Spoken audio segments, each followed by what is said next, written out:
Oh, I've been looking forward to today. After my XJ-S has been laid up for 2 years, I'm finally able to start working on it again. It needs some basic maintenance, some minor repairs, and a check over before an MOT test. That's the formal British safety examination that's needed before a car can be used on the roads. Maybe you've considered buying a classic car for nice days out, perhaps to do a car show or two, or just to own as a hobby.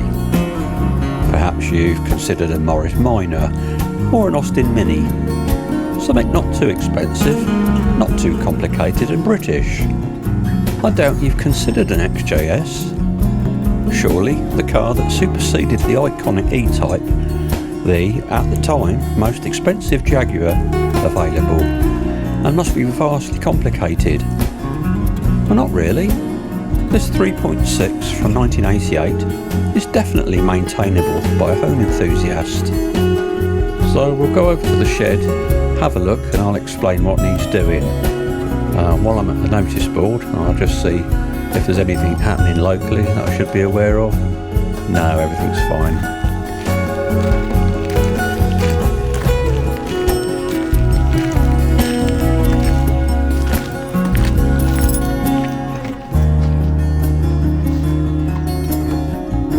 Although in a sort of a barn, it's not actually a barn find, because I put it in here a couple of years ago.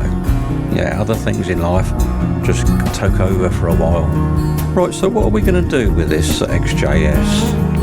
Well, there's quite a few things. First of all, it's going to need an oil change. Filter's probably alright. We're definitely going to have to do a brake fluid flush and check all the pads. It's going to need a new set of tyres. I'll explain that in more detail later. There's an oil pressure gauge fault, so that needs sorting. The engine fan is cracked, they're very common on these, we'll go into detail on that. The air conditioning compressor's very noisy. And there's a fault with the seat belt, should be simple to put right. And of course there's an MOT needed right at the very end. So let's clear all this stuff out of the way, so that we can have a better look at it. I've already got some oil, brake fluid and a new fan. Luckily it takes fairly standard oil, so it's not too expensive. The more observant of you might notice in the corner there's a cylinder head and a piston from a Lycoming aero engine. It's probably a story for another day, but for now I just want to clear all this out of the way. Let's give us some room so that we can have a better look and eventually roll it forward, and it should roll okay. When I put it away, I pumped the tyres up to 40 pounds a square inch just so that they wouldn't go too flat at the bottom. When I get the new tyres fitted, I'll get the wheels aligned at the same time. They haven't been done for a long while. It also needs some minor rust treatment, nothing extensive.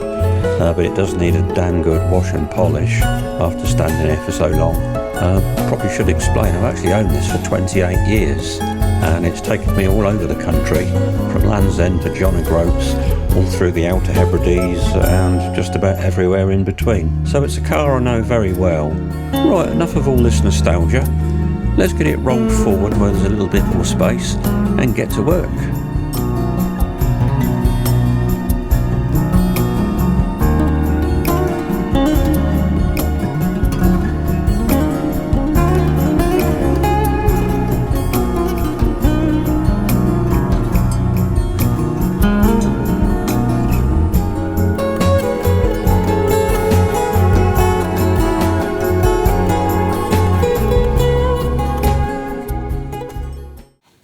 Right, we've kitted up into something a bit more appropriate.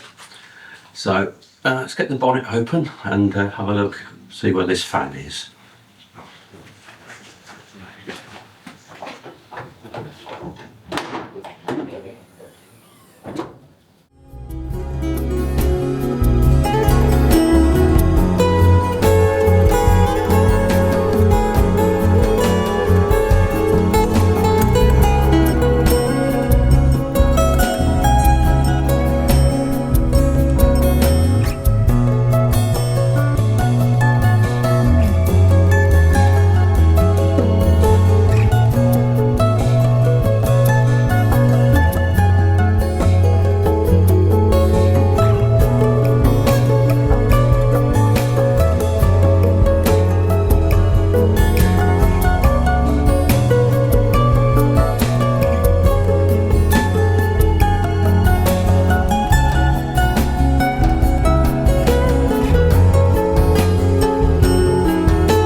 Right, now the fan's out, perhaps we should talk about the Torquatrol unit. This is the metal bit inside. Now, the way this works is there should be resistance from the engine when the engine's cold anyway. And as the engine gets warmer, this bimetallic strip warms up and it increases the load inside the Torquatrol unit. So if either you can't spin it at all or it spins freely, the Torquatrol unit needs replacing. Because what happens is, as the engine gets hotter, the fan should spin faster. But the problem is that if it spins too fast because this is seized up, there's a danger of the fan literally exploding. So let's have a closer look at the fan blades and we'll see if we can see any other cracking. Now, you will notice the fan has normal markings, and these look like cracks, but they're not. It's just where the plastic was formed originally. But if we take a closer look at this one, you will notice that there are substantial cracks. There's one, for instance. There's another one there that runs out and all the way across. The same there. And what can happen, of course, is if the engine or the fan speed goes too fast because the Torquatrol unit is seized up, there is a chance that the fan can explode and can cause a lot of damage to the bonnet, the radiator and other things in the engine compartment. So this is the reason we're changing this today.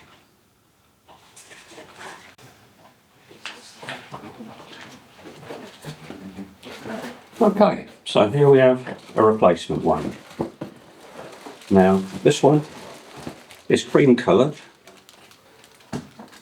Some of the ones you get are black, but the important thing is that it's to the new specification. I mean, the other ones lasted a long time.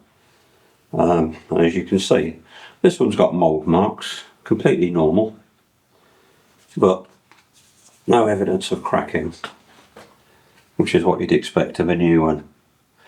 So to fit this, we need to undo the 4 bolts and replace them, making sure that we get it the right way round.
It's probably a torque setting, but you can't beat the old mechanics feel for these things. And oh, good and tight. Good and tight. Good and tight. Good and tight. There we are.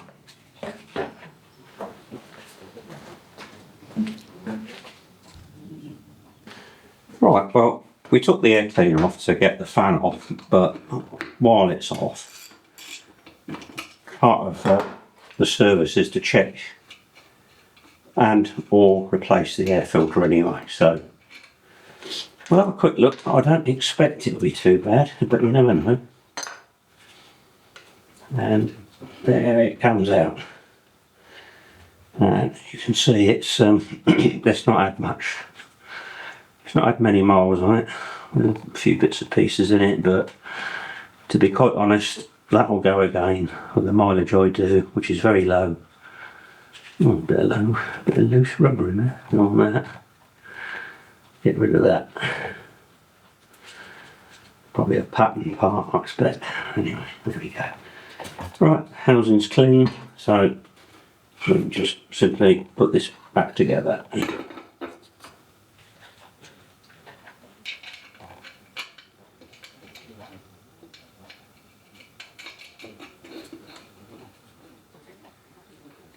And that's another service item that I can cross off the list.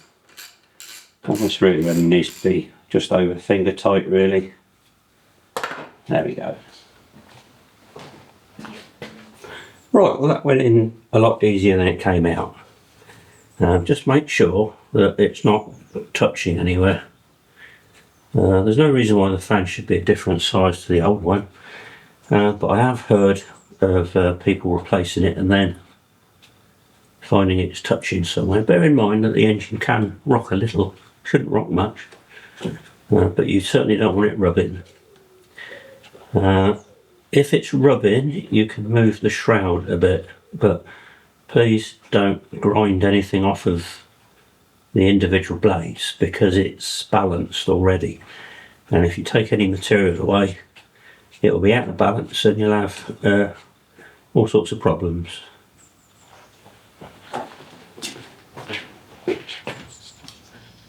Right, well that's some work done, but there's still plenty more to do. But can I ask a big favour of you? The only way that small YouTube channels like this can tell whether we're making the sort of content that you like is by the number of viewers subscribing and liking the videos. It costs absolutely nothing, and it means that YouTube sends it out to other people. To be completely honest with you, if very few people do enjoy the content, it's hardly worth the effort of making it. So if you want to see more, not just on the XJ-S, but also the lovely River Hamble area where I live, please consider subscribing and liking. Thanks.